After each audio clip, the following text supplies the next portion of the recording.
Hello everyone. In this lecture, we will be talking about DNA replication.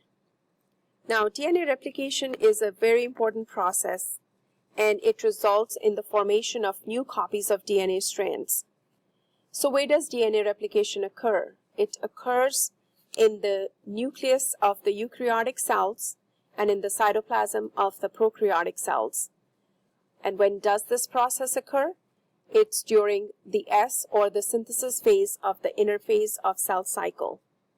So as I'm going through this lecture, there will be questions that will be coming up. Please pause, answer the question, and then move on to the next slide. So the very first question for you is, what are the differences between DNA replication in eukaryotes and prokaryotes?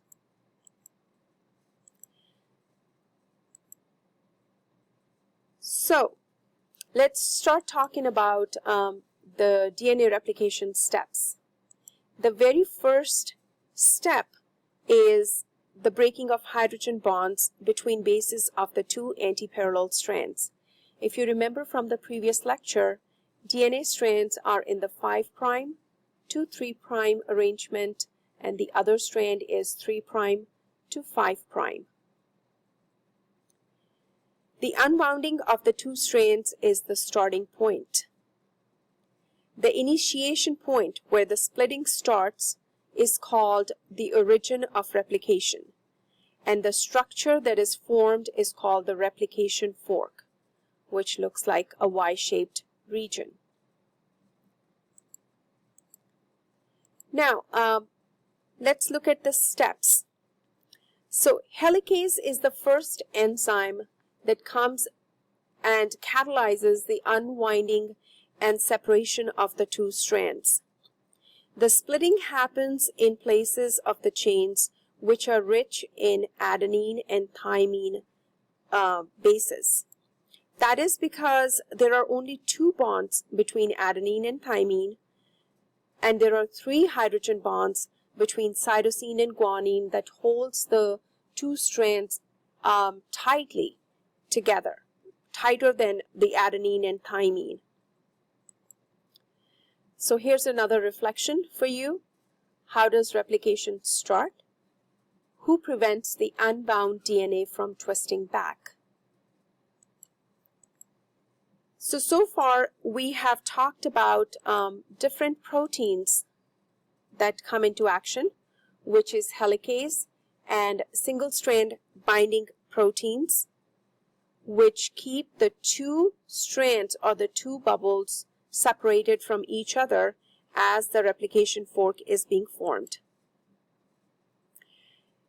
Now, replication bubbles they're formed in hundreds in eukaryotes, whereas in bacteria, there's a single replication fork that will be formed. So the third enzyme that comes into action is the topoisomerase. So remember, the first 2 are single-strand binding proteins that keep the 2 unwinding strands separated. The second is helicase, which breaks the helix. And topoisomerase is the enzyme that relieves the stress on the double helix as it's unwinding by allowing free rotation around a single strand. DNA replication occurs in 3 steps: initiation, elongation, and termination. The first step is initiation, which is priming. Now, priming is like preparation. Now, there are things called RNA primers. These are short RNA strands, and the enzyme is primase. So, RNA primers, before new DNA strands can form, these are small pre-existing RNA strands, and they are added to start the addition of new nucleotides. So this is an RNA primer. Now, what brings the RNA primer to the DNA strand is with the help of the enzyme called primase. Now, primase polymerizes or attaches the primer to the strand, which is the template strand on 3' to 5', and the addition will start as 5' to 3'. RNA primase can attract RNA nucleotides which bind to the DNA nucleotides of 3' to 5' strand with hydrogen bonds. The second step is elongation. Now, once we have initiated the process of replication or addition of new nucleotides to DNA, the DNA has to elongate. And the DNA polymerase is the enzyme that plays the primary role in attaching the nucleotides to the parent template. Now, in this template, remember this is 3' to 5'. Primer comes in, attaches. DNA polymerase comes in, starts attaching the nucleotides in order. As it attaches in order, this is called the leading strand. Now, this elongation process on the other side of the template, the other template is harder because leading strand polymerase can only attach nucleotides in the direction of 3' to 5'. The other strand is the lagging strand. Since polymerase cannot attach in 5' to 3', as the fork keeps opening up, more and more DNA polymerase come in and make the new DNA strand in small segments. So this is the lagging strand.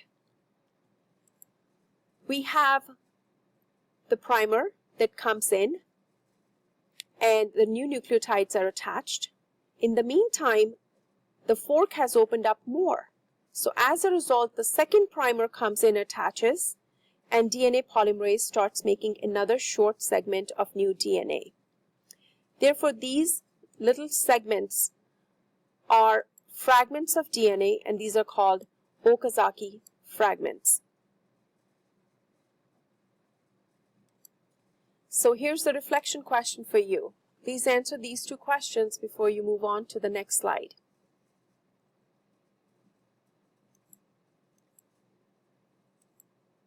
Now, another enzyme comes in and attaches the gaps between the two Okazaki fragments, and this enzyme is called DNA ligase.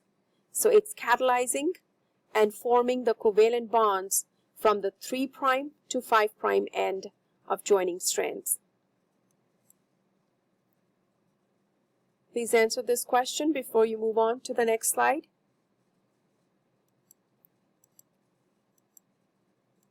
Now we initiated the process, we elongated the DNA nucleotides or DNA strand. The final enzyme that comes into play is called the DNA Pol I exonuclease. This enzyme is kind of a proofreader. It reads the fragments and removes the RNA primers. So imagine if all the RNA primers are being removed from the leading strand and the lagging strand, there are gaps on the DNA strand. These gaps are again closed by the action of DNA polymerase by adding more nucleotides, and DNA ligase seals or adds phosphate in the backbone to close the gaps, making a complete DNA strand. Each new double helix is one old and one new strand. This is called semi-conservative replication. So finally, we need to terminate this replication and ensure that each DNA strand has replicated and made a copy of itself. Therefore, we have two completed double helix strands. So after the primers have been removed, the last section of the lagging strand, this is where DNA polymerase cannot seal the gap. So if you look at this strand right here, this gap will not be closed by DNA polymerase. And these non-coding DNA sequences called telomeres are hanging. They are the non-coded or single-strand DNA ends. And these telomeres, they get shorter and shorter with every subsequent replication. Enzymes like nucleases fix the possible errors and remove the wrong nucleotides, and DNA polymerase comes in again and fills these gaps. This is the inquiry for you, which is going beyond this lecture. How is DNA packaged in eukaryotes? Describe the different size fibers and the proteins they use. Please use the previous lecture, the lab that you have done, and the information from this lecture to answer these two questions. I hope you understand this pretty well, and if you have any questions, you can always come and talk to me, and thank you for listening.